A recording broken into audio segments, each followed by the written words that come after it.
Hello guys, welcome to Abhijit vlogs. आज हम एक नई वीडियो लेके आए हैं। आज हम एक हिल स्टेशन पे हैं। अगर आप इस हिल स्टेशन को पहचान पाओ तो कमेंट करके बताना कहाँ है। ये रही हमारी गाड़ी। आज हम एक नया टॉपिक कवर करेंगे। हमारा टॉपिक है कि हिल स्टेशन पे हमारी स्कॉर्पियो क्लासिक जो न्यू है उसका रिस्पॉन्स कैसा रहा, गाड़ी ने क्या माइलेज दिया, गाड़ी की हैंडलिंग कैसी रही और कुछ और भी चीज़ें हम देखते हैं।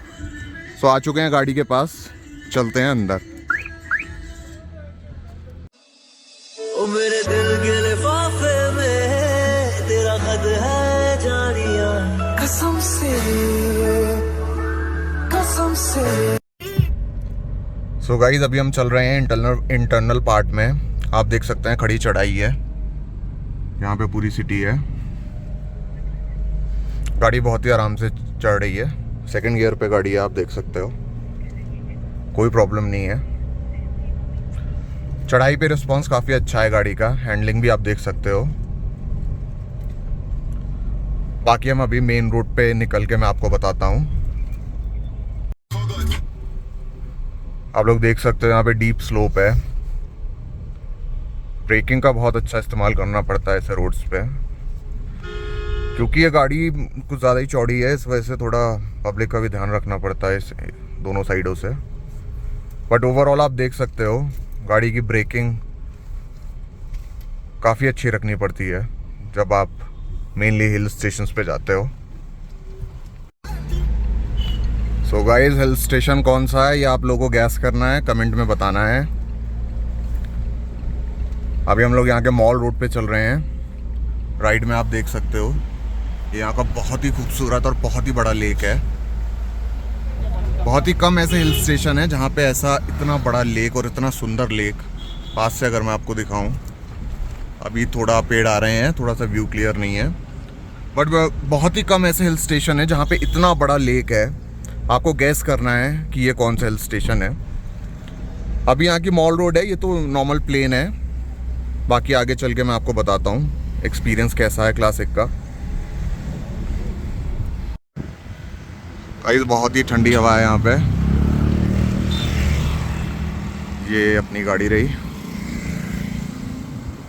मैं आपको एक व्यू दिखाने के लिए रुका था। ये व्यू आप यहाँ से देख सकते हो, कितनी गहराई है नीचे। बहुत ही अच्छा व्यू है। विंटर्स में यहाँ पे स्नोफॉल भी होता है। अभी तो कैसा भी स्नोफॉल नहीं है,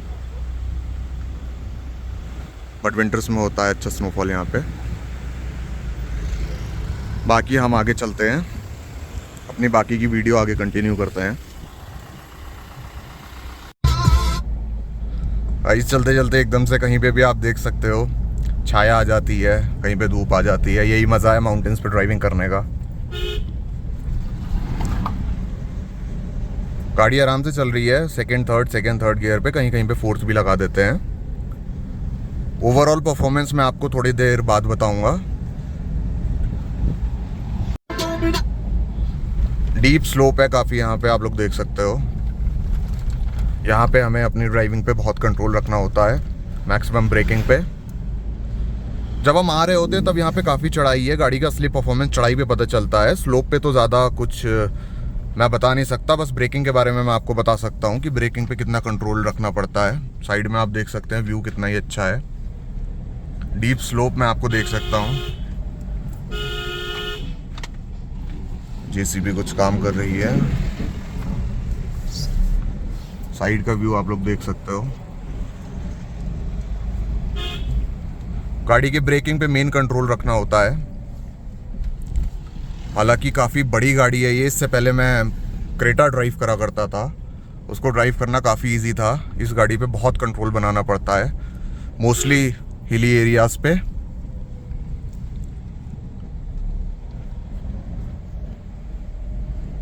देख सकते हो आप लोग, काफ़ी डीप स्लोप्स हैं यहाँ पे सारे।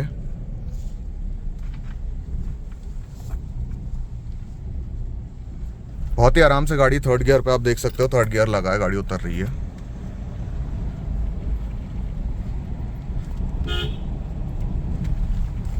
जब हम आ रहे होते हैं तब बहुत ज़्यादा चढ़ाई होती है। गाड़ी का परफॉर्मेंस अच्छा होता है, लेकिन माइलेज थोड़ा गिरता है। क्योंकि आप लोग जान ही सकते हो चढ़ाई पे थोड़ा माइलेज की प्रॉब्लम रहती है गाड़ी में। पावर बहुत, क्योंकि हाई पावर इंजन लेता है, इस वजह से माइलेज थोड़ा कम होता है, बट ढलान पे माइलेज अच्छा मिलता है क्योंकि हम मैक्सिमम ब्रेकिंग यूज़ करते हैं।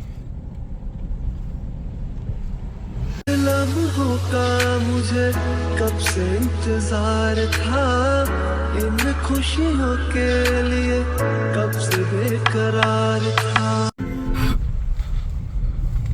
गाड़ी का स्टीयरिंग काफ़ी स्मूथ चल रहा है, आप लोग देख सकते हो, लेकिन काफ़ी मैं कहूँगा कि स्कॉर्पियो क्लासिक का जो स्टीयरिंग है वो बिल्कुल भी स्मूथ नहीं है। अगर आप कंपेयर करोगे क्रेटा से या फिर सेल्टोस वगैरह से, तो इसका स्टीयरिंग काफ़ी टाइट चलता है।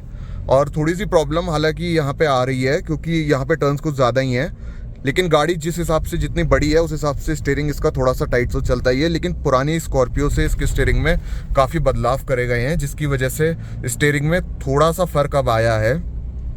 लेकिन अगर आप पहाड़ों पे ड्राइव करोगे तो आपको थोड़ी प्रॉब्लम होगी, क्योंकि जिस हिसाब से गाड़ी हैवी है उस हिसाब से इसका स्टीयरिंग का जो कंट्रोल है वो भी काफ़ी ध्यान से करना पड़ता है और काफ़ी हैवी गाड़ी चलती है।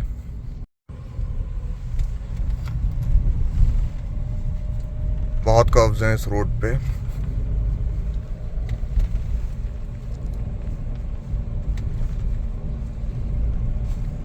देख सकते हो सामने वाली गाड़ियों का भी बहुत ध्यान रखना पड़ता है, क्योंकि सामने वाली गाड़ी चढ़ाई पे जब चढ़ रही होती है तो जल्दी रुकती नहीं है। जो लोग नीचे जा रहे हैं उनको रुकना पड़ता है, बट जो लोग ऊपर चढ़ रहे हैं वो जल्दी से रुकते नहीं हैं, क्योंकि गाड़ी का मोशन बना होता है। वो मोशन अगर एक बार टूट जाता है तो बड़ी प्रॉब्लम आती है। इस वजह से जब भी आप ड्राइव करें, स्पेशली माउंटेन्स के हिली रोड्स पे, तो आने वाले के यानी कि जो चढ़ाई कर रहा है उसको पहले रास्ता दें, क्योंकि एक बार गाड़ी का मोशन टूट जाता है तो बड़ी प्रॉब्लम होती है। जैसा कि मैं आपको बता चुका हूँ, कहीं कहीं पे एकदम से छाव आ जाती है, ऐसा ही है। लेकिन पहाड़ों की ड्राइविंग करना बहुत ज़्यादा कठिन मैं नहीं कहूँगा। अगर आपने एक दो बार ड्राइव कर ली तो आपको बहुत ही नॉर्मल सा लगने लग जाएगा। स्टार्टिंग में कुछ लोग बहुत डरते हैं पहाड़ों पे ड्राइव करने को, बट अगर आपको अपनी गाड़ी पे कमांड है और अगर आप एक दो बार ड्राइव कर चुके हैं तो आपको कोई बहुत बड़ी रॉकेट साइंस नहीं है गाड़ी चलाना। लोग बहुत कुछ कहते हैं, अपनी साइड पे चलो, एक के पीछे एक चलो, ऐसा कुछ नहीं है। अगर आपको अपने ऊपर कॉन्फिडेंस है तो आप लोग कैसे भी चल सकते हो। लेकिन हाँ, मेन ध्यान आपको रखना है कि आपके सामने से जो गाड़ी आ रही है, अगर आप उसको साइड दे सकते हो तो मैक्सिमम आप उसको साइड देते रहो। बाकी ऐसे कर्व्स पे आपको ब्रेक का मेन ख्याल रखना होता है। अगर मैं बात कर लूँ गाड़ी की, स्कॉर्पियो की, जैसा मैंने आपको बताया कि काफ़ी बड़ी गाड़ी है, इस वजह से दोनों साइडों पे देखना पड़ता है। कहीं कहीं पे नैरो रोड्स भी आ जाते हैं, तो नैरो रोड्स को बहुत ज़्यादा ध्यान में रखना पड़ता है, अपनी साइड देखनी पड़ती है ताकि गाड़ी लेफ़्ट में कच्चे में भी ना उतरे और हमारी रोड पे रहे। अगर आप कंपेयर करोगे इस गाड़ी को क्रेटा या सेल्टोस या फिर और जो हैचबैक गाड़ियाँ हैं उनके मुकाबले, गाड़ी माइलेज भी कम देती है, क्योंकि वो गाड़ियाँ 1.4 और 1.6 के इंजन में आती हैं, बट ये गाड़ी 2.2 में आती है। एक चीज़ मैं और आपको बताना चाहूँगा, स्कॉर्पियो जो क्लासिक है, अभी आप देख सकते हो मैनुअल है। टॉप मॉडल और बेस मॉडल बस दो मॉडल आ रहे हैं और दोनों ही मैनुअल आ रहे हैं। एम हॉक इंजन है हमारा 2.2 जो पुराना आता था, लेकिन काफ़ी सारी चेंजेस इसमें करे हैं कंपनी ने, काफ़ी रिफाइन करा है इसको। केबिन में आवाज़ काफ़ी कम हो गई है गाड़ी की अब। एक चीज़ अगर मैं आपको और बताना चाहूँ तो जो ऑटोमेटिक ट्रांसमिशन है वो इन्होंने सब स्कॉर्पियो एन में डाल दिया है अब। स्कॉर्पियो एन अगर आप देखोगे, सबसे ज़्यादा Z4, एक उसका Z4 करके एक वेरिएंट है, सबसे ज़्यादा डिमांड जो है इस समय मार्केट में वो Z4 की है, क्योंकि उसमें बेस मॉडल में ही ऑटोमेटिक ट्रांसमिशन दे दिया है। आज के टाइम में आप लोग देख सकते हो ट्रैफिक इतना ज़्यादा है कि हर आदमी जो है ऑटोमेटिक गाड़ी की डिमांड करता है, क्योंकि उसमें क्लच नहीं होता और काफ़ी बेनिफिट है उसके गाड़ी के ड्राइव करने में। तो Z4 की सबसे ज़्यादा डिमांड है। हालांकि शोरूम्स जो हैं वो इस समय मैक्सिमम टॉप मॉडल डिलीवर कर रहे हैं, तो जो Z4 लेने जाता है वो भी टॉप मॉडल ही ले लेता है, क्योंकि वेटिंग इतनी ज़्यादा है बेस मॉडल पे। हालांकि वेटिंग तो इस समय क्लासिक पे भी 4 से 6 महीने की है, और स्कॉर्पियो एंड टॉप मॉडल इस समय आराम से मिल जा रही है, लेकिन क्लासिक पे अच्छी खासी वेटिंग चल रही है। पेट्रोल पंप्स की कमी नहीं है पहाड़ों पे भी, आप देख सकते हो आराम से आपको फ्यूल मिल जाता है। हालांकि इतना ज़्यादा भी आप ना मान के चलें, अपना फ्यूल लेके चलें मैं कहता हूँ ज़्यादातर। बट इन इमरजेंसी अगर आपका फ्यूल कहीं पे भी कम होता है तो पहाड़ों पे अब इजीली टैंकर्स के थ्रू फ्यूल पहुँच जाता है। कभी कभी कुछ पेट्रोल पंप्स पे ऐसा हो जाता है कि डीजल की खपत ज़्यादा होती है, इस वजह से डीजल थोड़ा उनके पास कम पड़ जाता है। बट पेट्रोल हर समय मिलता है, लेकिन डीजल आप मैं कहना चाहूँगा जैसे कि ये अपनी स्कॉर्पियो वगैरह, इनका टैंक काफ़ी बड़ा है, तो आप डीजल अपना सफिशिएंट लेके चलें। और इतना अंदाज़ा तो खैर अपना हो ही जाता है कि हमें कितना फ्यूल चाहिए और हमारी खपत कितनी होगी फ्यूल की। बट एक दो अगर आप गूगल मैप पे भी सर्च करोगे तो आराम से आपको दिखा देता है कि फ्यूल कहाँ कहाँ पे पेट्रोल पंप हैं। तो मेरा बेसिकली कहना ये है कि अब पेट्रोल पंप्स जो हैं वो इतना ज़्यादा कोई रॉकेट साइंस नहीं रह गए हैं, आराम से फ्यूल आपको जो है वो पहाड़ों पे भी मिल जाता है। सो गाइस, अब हम आ चुके हैं प्लेन्स पे, जैसा कि आप देख सकते हैं माउंटेन्स को पीछे छोड़ के। तो इस वीडियो में हम मेनली बात करना चाहते हैं 4 चीज़ों की। एक हम बात करते हैं सबसे पहले स्टीयरिंग की। तो जैसा कि मैंने आपको बताया स्टीयरिंग थोड़ा सा हार्ड है, तो नॉर्मल प्लेन्स पे तो ज़्यादा पता नहीं चलता है, बट हाँ माउंटेन्स पे मेरे को फील हुआ कि स्टीयरिंग तो इसका, क्योंकि गाड़ी ज़्यादा बड़ी है इस वजह से स्टीयरिंग इसका थोड़ा हार्ड है। सेकेंड अगर मैं बात करूँ सस्पेंशन की, गाड़ी का सस्पेंशन इतना बढ़िया कंपनी ने कर दिया है कि आपको गड्ढे बिल्कुल फील ही नहीं होते हैं। आप अगर कच्चे में से भी गाड़ी उतार दोगे तो कोई दिक्कत वाली बात नहीं है, गाड़ी बहुत आराम से निकल जाती है। तो सस्पेंशन में मैं इसे 10 on 10 दूंगा। सस्पेंशन के बाद अगर हम बात करें ब्रेकिंग की, तो मेनली माउंटेन्स पे अगर आप ढलान पे उतर रहे हो तो ब्रेकिंग बहुत ज़रूरी होती है। तो ब्रेकिंग गाड़ी की काफ़ी अच्छी है, ब्रेक आपको हमेशा चेक कर लेने चाहिए अगर आप कभी भी आ रहे हैं माउंटेन्स पे।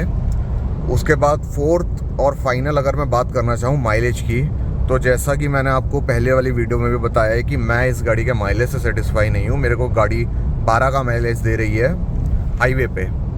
तो अगर हाईवे पे गाड़ी 12 का माइलेज दे रही है तो ऑब्वियस सी बात है कि गाड़ी जो है यहाँ पे माउंटेन्स पे भी 12-13 का माइलेज दिया है। तो माइलेज गाड़ी का कुछ खास नहीं है, बट ओवरऑल माउंटेन्स पे गाड़ी की जो परफॉर्मेंस है वो बहुत ही अच्छी है। और जैसा आप हाईवे पे तो देख ही सकते हैं, गाड़ी एकदम दबा के चलती है। और अगर हाँ एक चीज़ मैं आपको बात करना चाहूँ, स्कॉर्पियो की सबसे बड़ी जो डिसएडवांटेज है वो है body on frame. Body on frame का मतलब है कि गाड़ी जब हाईवे पे चलती है जो छोटे छोटे से भी बम्प होते हैं उस पर बॉडी का जो फ्रेम होता है वो पूरा हिलता है। ये लोग कहते हैं कि क्लासिक में कंपनी ने कम कर दिया, बट मेरे को ऐसा फील नहीं होता है। अब जो SUVs और अच्छी आ रही हैं उनमें आप अगर देखोगे तो बॉडी ऑन व्हील बिल्कुल ही कम कर दी है, लेकिन क्लासिक में अभी भी बॉडी ऑन फ्रेम और जो गाड़ी का हिलना है वो पता चलता है। तो गाइज़ ये थी हमारी वीडियो। आपको और कोई प्रॉब्लम हो गाड़ी से रिगार्डिंग तो आप कमेंट करके ज़रूर बताएं, मैं आपके कमेंट्स का ज़रूर रिप्लाई करूँगा। मिलते हैं अगली वीडियो में। Thank you.